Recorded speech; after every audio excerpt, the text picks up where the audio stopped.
Сәлеметсіздер оқушылар. Бүгін біздің бейметалдар осы тарау бойынша ең соңғы қорытынды сабағымыз өтеміз. Жалпы сіздер алдында, яғни периодтық жүйеде ең бірінші сабағымызда таныстыңыздар. Бейметалдар дегеніміз не екенін, оған қандай элементтер жататын екенін. Бұл жерде мына жерде кестеде берілген, яғни периодтық жүйеде әр топтың жерде бейметалдарын сіздер периодтық жүйеде тауып жазсаңыздар болады. Ең бірінші міне 13-ші топтан бастайық.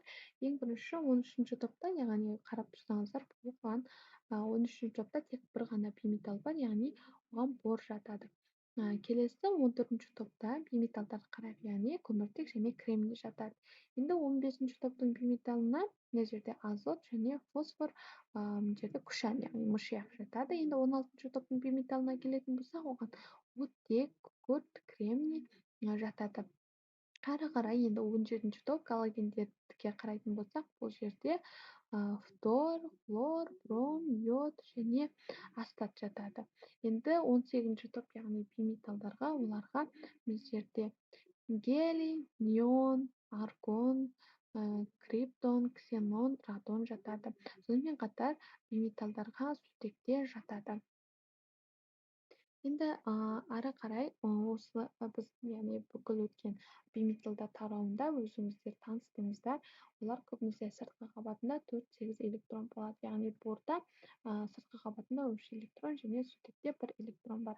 Электрон қабылдауға бейім және теріс ион түзеді.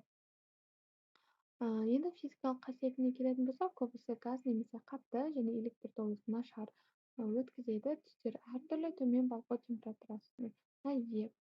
Химия қасиеті көбінесе электрон қабылдайды, қышқылдық оксидтер түзеді, металдармен түзіледі, сутекпен қосылыстар түзіледі. Негізгі қосылыстарына олар мысалы қышқылдық оксидтер, қышқылдар жатады, тұздар және органикалық қосылыстар. Жалпы табиғатта олар көбінесе ауада, суда және минералдарда, тірі ағзаларда кездеседі. Қолдануына келетін болсақ, ол оттектің салуында, азоттың айытқыштарда, көміртегі отын ретінде, хлор залалсыздандыру ағартқыш ретінде, неон жарық береді.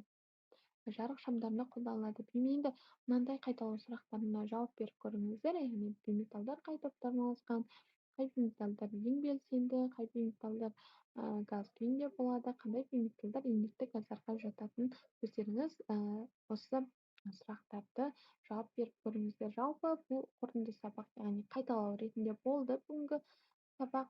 Егер тағы да түсінбегендеріңіз болса, жазып өтіңіздер және сілтемеде берілген тест сұрақтарын орындауды ұмытпаңыздар. Назарларыңызға рахмет.